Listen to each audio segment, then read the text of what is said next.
O Senhor esteja convosco. Ele está no meio de nós. Proclamação do Evangelho de Jesus Cristo, segundo Marcos. Glória a vós, Senhor.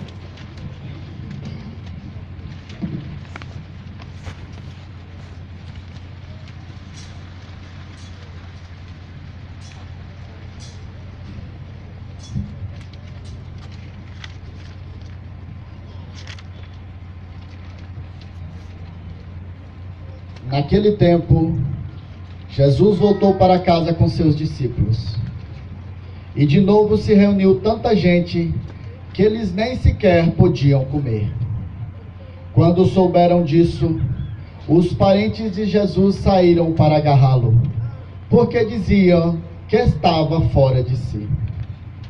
Os mestres da lei que tinham vindo de Jerusalém diziam que ele estava possuído por um Beelzebul, e que pelo príncipe dos demônios ele expulsava os demônios. Então Jesus chamou e falou-lhes em parábolas: como é que Satanás pode expulsar a Satanás? Se um reino se divide contra si mesmo, ele não poderá manter-se. Se uma família se divide contra si mesmo, ela não poderá manter-se. Assim, se Satanás se levanta contra si mesmo e se divide, não poderá sobreviver, mas será destruído.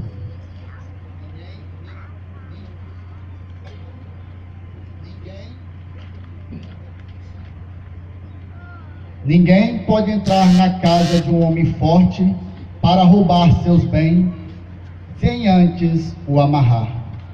Só depois poderá saquear sua casa. Em verdade vos digo, tudo será perdoado aos homens, tanto os pecados como qualquer blasfêmia que tiverem dito. Mas quem blasfemar contra o Espírito Santo nunca será perdoado, mas será culpado de um pecado eterno. Jesus falou isso porque diziam: ele está possuído por um espírito mau. Nisso chegaram sua mãe e seus irmãos. Eles ficaram do lado de fora e mandaram chamá-lo. Havia uma multidão sentada ao redor dele. Então lhe disseram: tua mãe e teus irmãos estão lá fora à tua procura. Ele respondeu: quem é minha mãe? E quem são meus irmãos? E olhando para os que estavam sentados ao seu redor, disse: aqui está minha mãe e meus irmãos.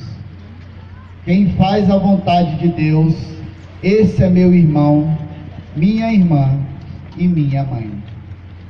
Palavra da salvação. Glória a vós, Senhor.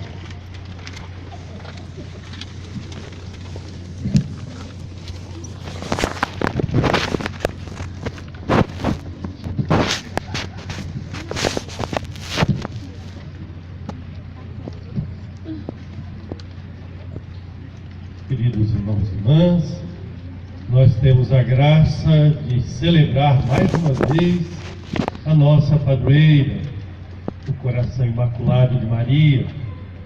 Como bem sabemos, a cada ano a festa do Coração de Maria acontece unida à solenidade do Sagrado Coração de Jesus. O Sagrado Coração de Jesus foi celebrado na sexta-feira e ontem a igreja toda foi convidada a celebrar o Coração Imaculado de Maria, celebração que se prolonga nas paróquias dedicadas a ela, como acontece aqui conosco.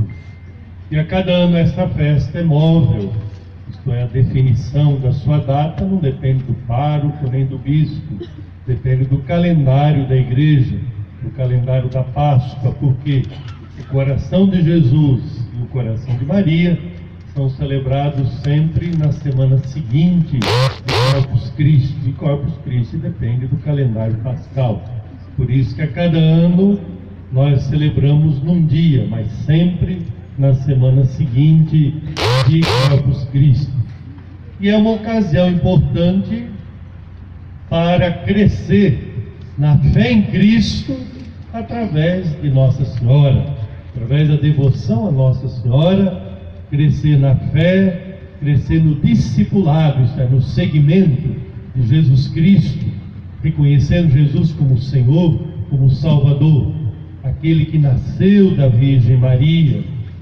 Nós veneramos Nossa Senhora com tanto carinho, mas a nossa devoção a ela sempre está muito unida a Jesus Cristo. E como eu dizia agora há pouco, até mesmo a celebração do Sagrado Coração de Jesus, do Coração de Maria, muito unidas, já que aqui sempre esteve unida Maria a Jesus, Jesus a Maria, e no céu, na glória do céu, Maria é a primeira a participar da vitória de Cristo sobre a própria morte, isto é, da ressurreição de Jesus e da vida eterna. Por isso, nós celebramos Nossa Senhora, mas através dela vamos chegando a Jesus, vamos seguindo a Jesus. Por meio de Maria, nossa oração chega a Jesus. Por meio de Maria, nós vamos seguindo a Jesus pelo seu exemplo. E o coração de Maria, como todo coração de mãe, já é um coração marcado pelo amor, pela ternura, pela misericórdia, semelhante ao coração do seu Filho, Jesus Cristo. Ela que foi quem mais se assemelhou a Ele mesmo, o seu coração se assemelha ao de Jesus, portanto é coração cheio de amor, o amor de mãe, por isso de misericórdia, de capacidade de perdoar seus filhos, mas a mãe que quer ajudar os filhos, especialmente aqueles que muitas vezes começam a caminhar de uma maneira que não condiz com a vida cristã. E Nossa Senhora sempre vem até nós com seu amor de mãe para interceder por nós, mas vem também com o seu amor de mãe para nos ajudar a deixar para trás aquilo que não é bom, começar uma vida nova, seguindo fielmente a Jesus, com um coração santo, uma vida santa. O coração de Maria já é uma devoção muito antiga na nossa igreja, esse amor, essa devoção ao coração imaculado de Maria, mas sem dúvida que com as aparições de Fátima, isto é, com as mensagens de Nossa Senhora de Fátima, adquiriu uma importância ainda maior na vida da nossa igreja e passou a ser celebrada ainda mais em toda a nossa igreja, como acontece hoje, uma vez que nas mensagens de Nossa Senhora de Fátima, a referência ao coração de Maria, ao Imaculado Coração de Maria, isto é, a difusão desta devoção para a salvação das almas, o que significa para levar as pessoas à salvação em Cristo, para levar as pessoas a aceitarem a redenção em Cristo, isto é,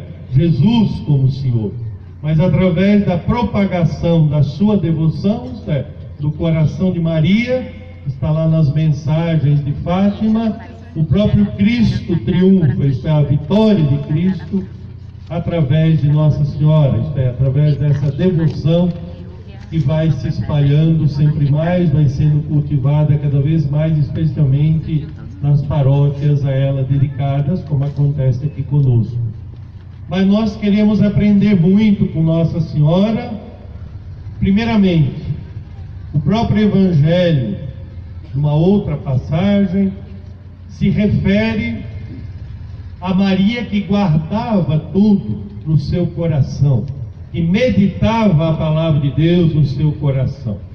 Ela olhava para os acontecimentos, já desde o nascimento de Jesus, e procurava entender o que é que Deus queria dela, o que é que Deus falava naqueles acontecimentos. Por isso ela guardava, ela meditava no coração. O que significa isso?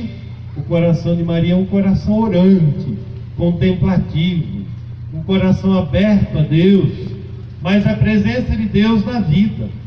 Ela olhando para tudo aquilo que estava acontecendo no nascimento de Jesus, as manifestações todas naquele momento, ela meditava. Nós também temos tantas situações na vida e que nem sempre é fácil entender o sentido dos acontecimentos. Por que aquilo acontece e acontece daquela maneira? Qual é a vontade de Deus? O que é que Deus está falando? Isto é, para discernir a presença de Deus, os seus apelos nos acontecimentos da vida, é preciso ter um coração como o de Maria, um coração orante, um coração que medita, que reza, que contempla. E nós estamos vivendo numa época em que as pessoas têm muitas vezes o coração agitado demais, atribulado demais, mas com muita agitação, com muitas preocupações, sem parar para rezar, sem parar para meditar, para fazer silêncio no coração e ouvir a voz de Deus. Então Nossa Senhora, no seu coração, já de acordo com o Evangelho, ela é exemplo daquela que medita, que reza, que tem o coração voltado para o Senhor. Mas ela foi fiel a Jesus, ela foi fiel à missão que recebeu sempre, até na hora da cruz. Por isso o coração de Maria, sem dúvida que é um coração materno, terno, porque cheio de ternura, de carinho. Ela que cuidou de Jesus, trouxe Jesus primeiramente no seu seio puríssimo, mas trouxe Jesus nos seus braços, dele cuidou com verdadeira mãe amorosa, também nos toma nos braços, carrega cada um de nós, cuida de cada um de nós, nos momentos mais diversos da vida, especialmente nos momentos mais difíceis. Mas ela permaneceu fiel até o fim.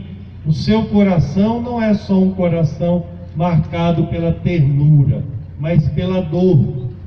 Nossa Senhora recebeu aquela profecia de Simeão, quando trazia Jesus nos braços, de que o coração dela, a sua alma, o seu coração, no sentido da alma, daquilo que há de mais íntimo, seria traspassado pela espada, pela lança. Significa isso.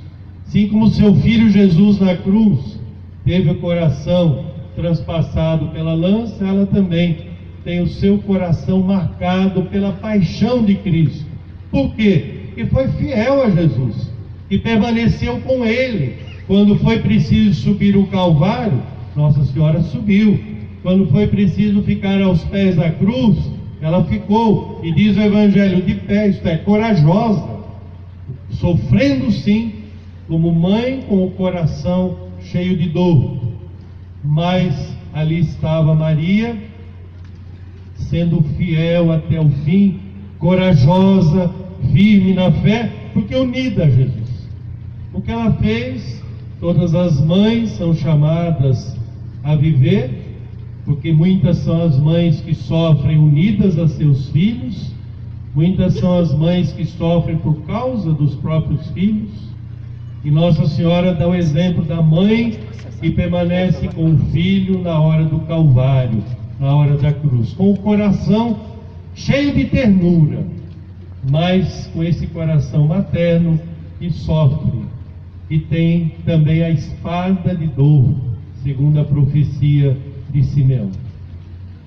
Mas ela é um exemplo para toda a igreja, para cada um de nós, para que nós possamos estar sempre unidos a Jesus, cumprindo a vontade de Deus nas alegrias e nas dores, nas horas mais difíceis.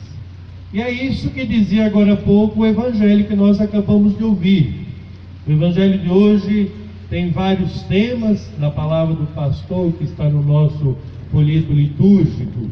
Eu já desenvolvo um pouquinho a meditação sobre o Evangelho de hoje, mas eu gostaria de destacar o que está no final do Evangelho, quando o Evangelho se refere à família de Jesus e à mãe de Jesus. A resposta de Jesus não diminui em nada o papel e a atitude de Nossa Senhora. Porque Jesus diz que da sua família, sua mãe, aqueles que fazem parte da sua família, são os que fazem a vontade de Deus. Numa outra passagem, os que cumprem a palavra de Deus. E fazer a vontade de Deus é cumprir a palavra dele, é viver o Evangelho. E quem melhor do que Nossa Senhora cumpriu a palavra de Deus? O próprio Evangelho diz qual foi a atitude de Nossa Senhora quando vem o anjo para lhe anunciar que será a mãe do Salvador. Ela vai dizer: eis aqui a serva do Senhor, cumpra-se na minha vida, faça-se em mim a sua palavra, a sua vontade, que aconteça na minha vida. Então Nossa Senhora é um exemplo daquilo que Jesus está dizendo. Jesus, no final do Evangelho, se refere a mãe ou a irmãos como aqueles que fazem a vontade de Deus, aqueles que vivem a sua palavra. E ela, por primeiro, é a discípula fiel, é a primeira discípula do Senhor, isto é, aquela que ouve e que põe em prática a palavra, aquela que diz diante de Deus: eis aqui a serva do Senhor, que a tua palavra se cumpra na minha vida, que a tua vontade aconteça na minha vida. Seja esta a nossa oração. Nas alegrias que você possa estar diante de Nossa Senhora, meditando a sua imagem, venerando a sua imagem, mas dizendo de coração: eis aqui a serva, eis aqui o servo do Senhor, que a vontade de Deus se cumpra na vida de cada um de nós, na minha vida, assim como aconteceu com Maria, assim como aconteceu com Jesus, que foi fiel ao Pai, obediente até a morte e morte da cruz. Que Nossa Senhora também nos traga sempre a certeza, a consolação e a esperança da vitória de Cristo. Ela, unida a Cristo, venceu. O livro do Gênesis fala da mulher que esmaga a cabeça da serpente. Está representada em várias imagens de Nossa Senhora esta passagem, para dizer que Jesus vence. É Ele que de fato esmaga a cabeça da serpente, o pecado, o mal, a morte, o demônio. Mas Nossa Senhora é a mãe, aquela que traz ao mundo aquele que é o Senhor da vida, da história, aquele que vence a própria morte e reina glorioso no céu. Que Nossa Senhora também nos traga sempre no coração esse consolo, essa esperança, essa certeza de, unidos a Cristo, superar as dificuldades e vencer a própria morte. Louvado seja nosso Senhor Jesus Cristo. Para sempre seja louvado.